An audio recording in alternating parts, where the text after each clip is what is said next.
Pemirsa, kita akan memasuki kabar Nang Panambayan. Pemerintah sudah memberikan kelonggaran bagi warga yang ingin melakukan perjalanan baik melalui darat, laut, dan udara. Dikarenakan kadang mewajibkan lagi melakukan tes PCR dan antigen asalkan sudah bervaksin dosis lengkap hingga booster.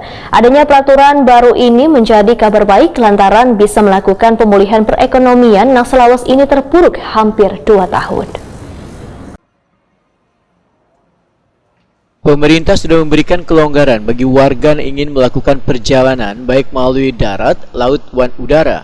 Dikarenakan kadang mewajibkan lagi untuk melakukan tes PCR dan antigen asalkan sudah bervaksin dosis lengkap hingga booster. Wali Kota Banjarmasin Ibnu Sina Waitakuni Prima TV Baisukan Kamis 10 Maret 2022 menyambut baik adanya kebijakan tersebut. Terbukti wayah melakukan penerbangan keluar daerah, pihak bandara kerana melakukan pemeriksaan intensif atau meminta melampirkan surat keterangan negatif COVID-19.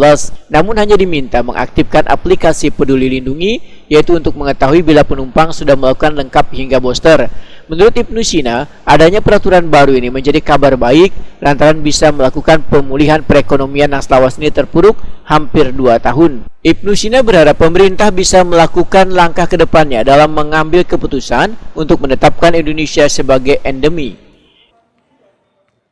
Baru pulang dari Jakarta dan alhamdulillah tidak diminta antigen. Dia langsung di aplikasi Peduli Lindungi layak terbang itu aja langsung. Tidak ada. Pemeriksaan juga tidak. Dampak terhadap Banjarmasin. Kita berharap ini menjadi awal kebangkitan ekonomi dan pemulihan ekonomi, terutama ya pemulihan dulu, dan kesempatan kita untuk bisa pulih di tahun 2022 karena sebetulnya pandemi itu ya maksimum 2 tahun sebetulnya. Tapi ini kan karena ada Omicron kemudian tertunda. Makanya di awal tahun sempat kita tuh seperti ingin balik lagi gitu ya ke masa pandemi. Tapi alhamdulillah ini bisa tertangani dengan baik, dan juga saya lihat di negara-negara lain juga sudah mulai lepas masker. Kemudian kita berharap ini bisa menjadi pemerintah berani menetapkan Indonesia sebagai endemi. Jadi kita sudah meninggalkan fase pandemi, kemudian kita masuk pada fase endemi. Artinya ini anggap flu biasa. Kalau kena ya istirahat di rumah, makan vitamin, begitu pulih dah balik lagi seperti itu.